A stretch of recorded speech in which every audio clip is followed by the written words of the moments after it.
그래서 여러분의 삶에 하나님의 은혜가 언제나 가득하게 되기를 주님의 이름으로 축복합니다. 시편 133편은 다윗이 쓴 시입니다.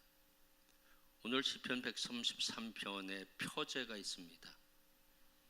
다윗의 시 곧 성전에 올라가는 노래라고 하는 제목이 있거든요.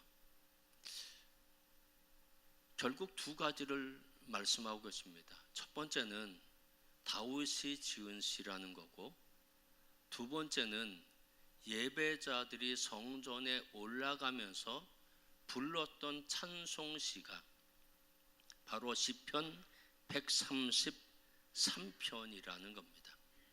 특별히 시편 133편의 말씀은 공동체의 연합이 얼마나 중요한지, 공동체의 연합이 얼마나 성스러운지 그것에 대해서 표현한 시가 시편 133편의 말씀입니다. 이스라엘 민족은 12지파로 구성되어 있습니다. 야곱의 12아들이 그 후손들이 12지파가 됐고, 12지파가 한 민족, 한 국가를 이루게 됩니다. 그래서 이스라엘 나라는 지파 연합 형태의 한 국가라는 겁니다. 여러분의 한 가정에서 12아들이 있다고 생각해 보십시오. 12아들이 똑같은 생각 갖기 쉽지 않거든요. 똑같은 마음 갖기가 그렇게 쉽지 않습니다. 근데 12지파가 한 생각으로 한 정책을 갖고 일을 할 수 있다고 하는 것은, 그것은 너무너무 쉽지 않다는 겁니다. 결국 연합의식이 부족하게 되면 갈등이 생기고 분열이 생길 수밖에 없다는 겁니다. 내가 가족의 한 일원이라 생각하면 연합의식을 가지면 하나 될 수 있지만, 내 생각만을 이야기한다고 하면 12아들이 다 이야기를 하면 다 다르게 이야기할 수밖에 없다는 겁니다. 그런 의미에서 오늘 다윗은 시편 133편을 통해 연합이라고 하는 것이 얼마나 성스러운지 그것에 대해서 말씀해 주시고 계십니다. 특별히 사울 왕이 전쟁에서 사망하게 됐고요. 그때 사무엘이 다윗에게 기름 부었기 때문에 유다 지파는 이 다윗을 왕으로 삼게 됩니다. 사무엘하 2장 4절 말씀 다 함께 읽겠습니다. 유다 사람들이 와서 거기서 다윗에게 기름을 부어 유다 족속의 왕으로 삼았더라. 아멘. 다윗이 사울 왕이 죽자 왕이 된 겁니다. 그런데 권력욕에 빠졌던 사람이 있는데, 아브넬이라고 하는 분이 있습니다. 이 아브넬이라고 한 사람이 사울 왕의 아들 이스보셋을 또 왕으로 추대하게 됩니다. 사무엘하 2장 8절과 9절 말씀 다 함께 읽겠습니다. 사울의 군사령관 넬의 아들 아브넬이 이미 사울의 아들 이스보셋을 데리고 마하나임으로 건너가 길르앗과 아술과 이스라엘과 에브라임과 베냐민과 온 이스라엘의 왕으로 삼았더라. 나라는 하나인데 두 왕이 존재하는 것입니다. 근데 다윗은요, 하나님의 인정함을 받아 기름 부음 받아 왕이 됐습니다. 그러나 이스보셋은 하나님의 인정함이 없었고요, 또 그 나라를 다스릴 만한 그런 능력이 있지 않았던 사람이 이스보셋이라고 하는 사람이었습니다. 결국 한 민족의 두 나라, 두 왕이 존재하게 되고요. 결국 지파끼리 싸움을 하게 됩니다. 유다 지파는 다윗을 왕으로 세웠고요. 나머지 지파는 이스보셋을 왕으로 세웠습니다. 결국 12지파끼리의 심각한 갈등과 분열이 와지게 됩니다.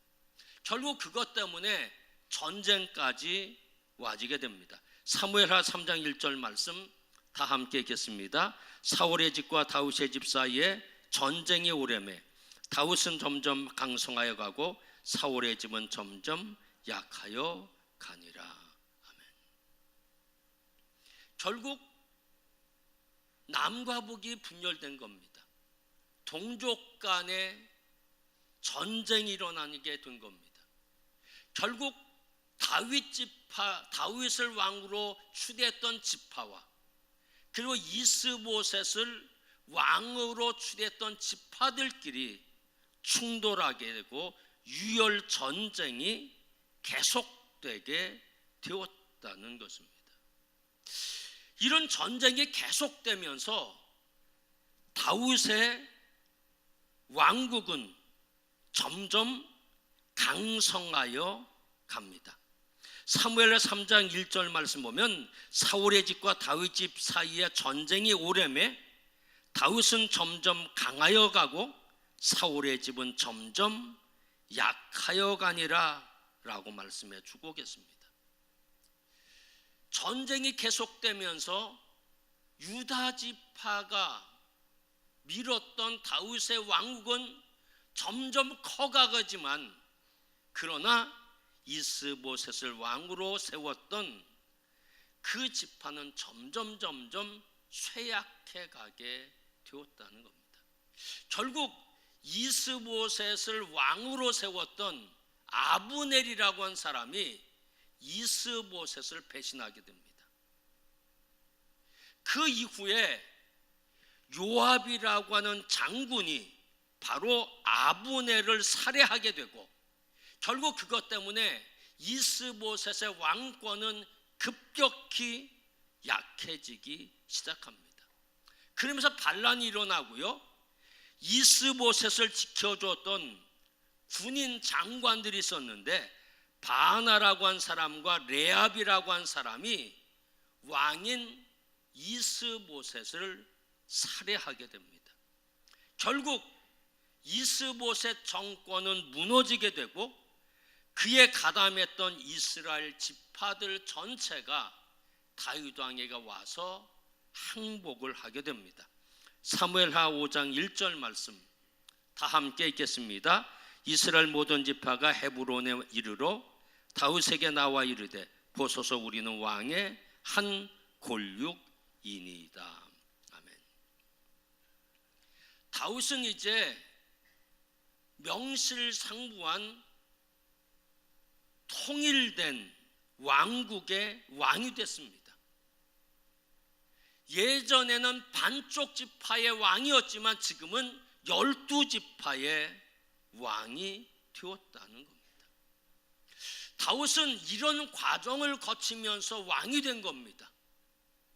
그러면서 12지파가 똘똘똘똘 뭉치는 것이 얼마나 소중한지, 지파가 하나로 연합되는 것, 그것이 얼마나 귀중한지 그것을 깨닫게 됩니다. 형제 간의 우애, 형제 간의 연합, 그것이 정말로 필요하다는 겁니다.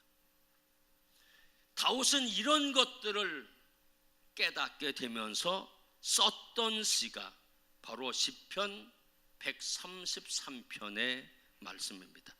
시편 133편 1절 말씀 다 함께 읽겠습니다. 보라, 형제가 연합하여 동거함이 어찌 그리 선하고 아름다운고. 아멘. 보라라고 하는 단어는 히브리어 신내라는 단어인데 감탄사입니다. 결국 이 1절 말씀은 두 가지 의미가 있습니다. 형제가 연합하는 모습이 아름답다는 것이고, 연합하는 형제의 모습을 바라보고 있는 다윗의 마음이 감탄사가 저절로 나올 만큼 그렇게 기쁘고 행복하다고 하는 것입니다. 남과 북이 분쟁이 일어나고 전쟁이 일어날 때 한민족인데 그것이 얼마나 고통스럽겠습니까?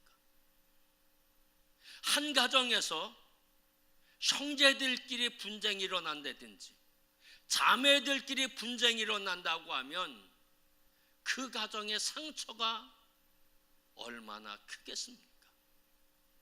다윗은 이 모든 것들을 목격하면서 연합이라고 하는 것은 얼마나 중요한지, 다윗은 그 연합의 아름다움을 이렇게 표현하고 있습니다. 2절 말씀 다 함께 읽겠습니다. 머리에 있는 보배로운 기름이 수염 곧 아론의 수염에 흘러서 그의 옷깃까지 내림 같고. 아멘. 연합이라고 하는 것은 성스러운 것이라는 겁니다. 보배로운 기름이 흘러서 그의 옷깃까지 내림 같은, 오늘 성경 말씀 보면 아론의 수염이 흘러서, 아론은 대제사장이었거든요. 대제사장 임직식 때는 언제나 기름을 붓습니다. 제사장 임직식에서도 언제나 성별된 기름을 붓습니다. 연합이라고 하는 것이 기름 붓는 것과 같은 성스러움이 있다는 겁니다. 연합이라고 하는 것이 제사장의 임직식에 있는 기름 부음과도 같은 그런 모습이 연합 가운데 있다는 겁니다. 출애굽기 29장 7절 말씀 다 함께 읽겠습니다. 관유를 가져다가 그의 머리에 부어 바르고. 아멘. 임직식 때는 기름을 붓거든요. 제사장, 선지자, 왕, 이런 사람들의 임직식에는 언제나 관유를 붓게 됩니다. 이 관은 물될 관자이고요, 유자는 기름 유자입니다. 영어 성경 보면 anointing oil이라고 표현되고 있습니다. 다르게 표현한다고 하면 붓는 기름입니다. 관유라고 하는 것은 쏟아 붓는, 그에게 붓는 기름이 바로 관유입니다. 이 관유는요, 특별히 제작됐어요. 올리브 기름에다가 다양한 향품을 적절히 배합해서 만든 고가의 기름이 이 관유고요. 이 관유는 거룩한 목적에 사용됩니다. 성전에 사용할 때 관유가 사용되어지고요. 그리고 왕이나 제사장이나 선지자에게 기름 부음 받을 때 바로 이 관유가 사용되게 된다는 겁니다. 결국 기름 붓는다고 하는 것은 성별한다는 거고요, 기름을 붓는다고 하는 것은 거룩하게 한다고 하는 것이거든요. 그러니까 오늘 형제 연합이라고 하는 것은 어떤 것이냐? 기름 붓는 것처럼 거룩한 것. 하나님의 사람에게 기름을 쏟아 붓는 것처럼 성스러운 것, 그것이 바로 형제의 연합이라고 하는 것입니다. 오늘 성경 말씀 보면 이 연합은 아론의 수염에 흘러서 그의 옷깃까지 내림 같고 라고 말씀해 주시고 계십니다. 머리에 기름을 부으면 얼굴을 타고 내려가서 수염, 그리고 그의 옷까지 다 적시게 된다는 겁니다. 어떤 의미냐면 형제가 온전히 연합할 때 축복이 단절되지 않고 위에서부터 막힘없이 모든 이들에게 골고루 미끄러지듯이 자연스럽게 흘러간다는 겁니다. 결국 연합은 반드시 그 가정이 연합하면 가정의 축복이 있고, 교회가 연합하면 교회의 축복이 있고, 나라가 연합하면 나라의 축복이 있다는 겁니다. 그 축복을 오늘 성경은 이렇게 표현하고 있습니다. 3절 말씀 다 함께 읽겠습니다. 헐몬에 이슬이 시온의 산들에 내림 같도다. 헐몬은 헤르몬 산을 의미하는데, 이 헤르몬 산은 이스라엘의 맨 위쪽에 있는, 사회 위에 갈릴리 호수 저 위쪽에 있는 바로 산이 바로 이 헤르몬 산입니다. 이 헤르몬 산은 해발 2770m에 아주 높은 산이고요, 만년설로 덮여져 있는 아주 큰 산이 바로 이 헤르몬 산입니다. 이 산은요, 그 많은 양의 이슬이 내립니다. 우리가 아는 바와 같이 이슬은요, 모든 식물들에게 생명을 불어넣어 주십니다. 이슬은 공기를 시원하게 하고 땅을 부드럽게 하고 생명을 유지하게 하는 힘이 바로 이슬 가운데 있다는 겁니다. 이슬이 없으면 식물이 자랄 수도 없고 꽃을 피울 수도 없고 열매도 맺을 수가 결코 없다는 겁니다. 결국 다윗은 연합의 아름다움을 헬몬산의 이슬에 비유하고 있습니다. 이슬은 신선한 거고요, 이슬은 생명력을 주는 것, 이슬은 활력을 주는 것. 그래서 연합이라고 하는 것은 거룩한 것임과 동시에 그 거룩함이 이슬처럼 되어서 생명을 주고 활력을 주는 것, 그것이 바로 연합이라는 겁니다. 어느 공동체나 마찬가지입니다. 생각이 맞지 않고 반목하고 분열하면 막히고 차단되고 결국 여러 가지 문제가 생기게 됩니다. 그러나 연합하면 우리가 알고 있습니다. 가정이 행복합니다. 모든 것들이 활짝 열립니다. 연합하면 안 되는 것도 되게 만드는 것이 바로 연합이라고 하는 것입니다. 그래서 다윗은 연합은 성스러운 것이고 연합은 생명의 이슬과 같은 것, 그것이 바로 연합이라고 말씀하고 계십니다. 사도 바울은 모든 그리스도인들은 연합해야 한다고 하면서 연합해야 할 이유를 이렇게 말씀하고 계십니다. 에베소서 4장 5절과 6절 말씀 다 함께 읽겠습니다. 주도 한 분이시요 믿음도 하나요 세례도 하나요 하나님도 한 분이시니 곧 만유의 아버지시라. 만유 위에 계시고 만유를 통일하시고 만유 가운데 계시도다. 아멘. 하나님도 한 분이라는 겁니다. 주님으로 고백하는 메시아도 한 분이라는 겁니다. 세례도 하나라는 것입니다. 그래서 모든 그리스도인은 한 분이신 하나님 메시아 한 세례를 받았기 때문에 언제나 동일한 믿음 속에서 하나 되어야 한다고 하는 것입니다. 성은 다르고요, 고향도 달라요. 갖고 있는 생각도 다를 수 있다는 겁니다. 그렇지만 다윗은 전쟁을 겪으면서 연합이라고 하는 것이, 하나됨이라고 하는 것이 얼마나 소중한지를 깨닫게 되고, 연합은 마치 기름 붓는 것과 같다. 그 기름 부으심은 이슬과 같은 생명으로 언제나 다가오게 된다고 말씀하고 계십니다. 사랑하는 성도 여러분, 여러분의 가정에 연합이 있게 되기를 주님의 이름으로 축복합니다. 형제들의, 자매들 간에 연합이 있게 되기를 주님의 이름으로 축복합니다. 연합은 성스러운 것이거든요. 연합은 이렇게 거룩한 것이 연합이라고 말씀하고 계십니다.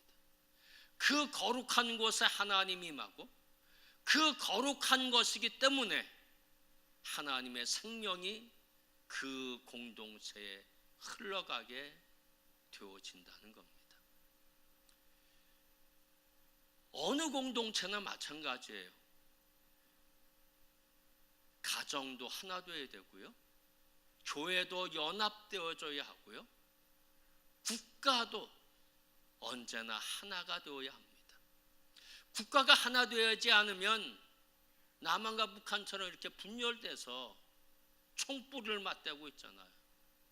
이것처럼 고통스러운 것이 어디 있겠습니까? 특별히 우리는 한국 전쟁을 알고 있잖아요. 수백만 명이 죽었던, 그래서 많은 고아를 발생했던, 더욱 가난에 찌들게 했던 그 고통이 한국 전쟁 속에 있었다는 겁니다. 그런 것들을 생각하면서 연합이라고 하는 것이 얼마나 소중한지 우리가 다시 한번 깨닫고, 내가 가정에서 내가 연합하는 자가 되어야 되겠다. 내가 교회에서 하나 되는 자가 되어야 되겠다. 내가 나라와 민족을 위해 기도하되 하나님, 나라와 민족의 연합을 위해서 내가 기도하겠습니다. 이런 모습 우리에게 필요합니다. 다윗은 연합은 기름 부으심이 있다고 말씀하고 계십니다. 하나님의 기름 부으심이 연합 속에 있다는 겁니다. 바라기는 늘 하나됨, 연합을 추구하는 사랑하는 성도 여러분이 되셔서 여러분이 있는 곳에 하나님의 축복이 언제나 넘치게 되기를 주님의 이름으로 축원합니다. 기도하겠습니다.